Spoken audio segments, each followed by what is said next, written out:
What bitch, yeah, it's motherfucking scales, bitch, yeah. Motherfucking scales. Scales, bitch, what bitch, yeah, I'm always on the fuck shit. Always on the I don't wanna talk and I don't love bitch. Fuck this, I don't even wanna fuck bitch. Suck dick, and the pistol make you run quick. Shit, yeah, I got a whole drum, bitch. Got a hole in your little cunt, I'm a sus, bitch. Et yo tout le monde, c'est Grim. Et aujourd'hui, on se retrouve pour le gameplay de Bartolomeo sur One Piece Fighter 4. Alors, je suis désolé de pas vous mettre la caméra.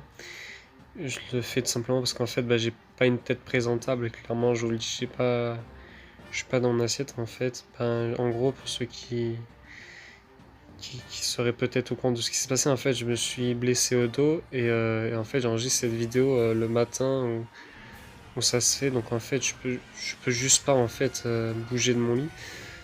Donc, enfin en tout cas j'ai très mal au dos, du coup voilà, j'ai vraiment du mal à me lever. Bref, du coup voilà pourquoi je parle aussi doucement et pourquoi voilà quoi, tout simplement je vous mets pas la caméra parce que je suis pas présentable, donc voilà. Là j'ai une tête de quelqu'un de fatigué, donc voilà, c'est pour ça que je vous la mets pas. Bref. Du coup, en ce qui concerne Bartolomeo dans le jeu, il est cool à jouer, il est vraiment cool. Il a des attaques de zone et des attaques qui sont pas de zone, il a un peu de tout, donc ça fait plaisir. Niveau des dégâts, il est correct. Si on l'équipe bien, comme Shanks, il est correct. Du coup, voilà. Après, il est vachement comment dire, diversifié dans ses attaques. En gros, il a plein d'attaques différentes, des attaques comment expliquer, qui lui permettent de se protéger. Si j'ai pas de bêtises, quand on fait Y, il se protège. Donc voilà, ça c'est cool. Niveau du combo, il a un combo de 5 classique. Il a pas de combo aérien. Enfin, il me semble pas qu'il en ait. En tout cas, des combos aériens, je sais plus, mais je crois pas qu'il en ait. De toute façon, vous allez bien le voir. Et non, voilà, sinon après, il est vachement cool à jouer. Puis voilà quoi. Après, qu'est-ce que je peux dire? Ouais, s'il il est pas très résistant, par contre, il prend très très vite des dégâts, du coup, c'est assez chiant là-dessus. Il prend pas mal de dégâts assez vite. Mais sinon, dans l'ensemble, c'est un perso. Il est pas ouf, mais il est pas nul non plus, genre, il est vraiment pas mal quoi. Et puis, il est vachement fun à jouer, donc non, Bartolomeo, c'est un perso que j'aime bien, et voilà, tout simplement, je le trouve cool. Donc voilà, je vous le conseille quand même, il est assez... Franchement, si vous attendez pas à faire des gros scores avec lui, mais si vous voulez un personnage cool et détente à jouer Bartolomeo, il est vachement drôle en fait à jouer tout simplement. Donc voilà.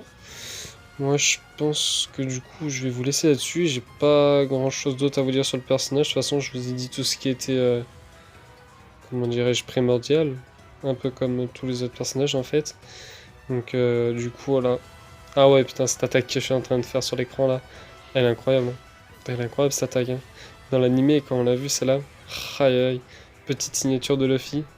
Bref. Donc sur ce, moi je vais vous laisser et justement tout simplement à la prochaine. Donc je pense que la prochaine vidéo ça sera un MV. Voilà, pour éviter de trop enchaîner One Piece Fighter 4, on sait jamais quand même. Donc du coup voilà, prochaine vidéo un petit MV je pense, et moi je vais vous laisser là-dessus. Allez les gens, à plus, et portez-vous bien, tout simplement. Et surtout, ne faites pas comme moi, comment dire, quand vous travaillez dans un métier où vous devez porter des charges lourdes, comment expliquer, portez bien les choses, faites les bons gestes, parce que je peux vous garantir que là je ramasse et maintenant je sais ce que ça fait. Parce que depuis que je travaille en fait, je fais que de porter des charges lourdes et j'ai jamais porté correctement les trucs, je faisais que porter comme un con. Et du coup voilà, ça me retombe dessus maintenant et je comprends que ça fait mal, donc le faites pas. Voilà, petit message de prévention à la fin, mais voilà, c'est important de vous le dire quand même. Si vous êtes dans un métier, bien sûr, où vous portez des charges, parce qu'après, si c'est sûr, vous êtes dans des métiers où vous faites pas forcément d'efforts physiques, voilà quoi. Enfin bon, bref. Je vais pas m'éterniser sur le sujet, de toute façon, Pour la plupart, je pense, enfin, vous travaillez pas encore. Je suis même pas sûr que vous soyez encore assez grand pour travailler. Je pense que la plupart est encore, enfin, sont encore en cours. Du coup, voilà. Je vais pas vous embêter avec ça. De toute façon, vous avez le temps et voilà, quand les gens vous le diront avec le temps. Bref. Et bah, du coup, à la prochaine et portez-vous bien. Allez, salut les gens.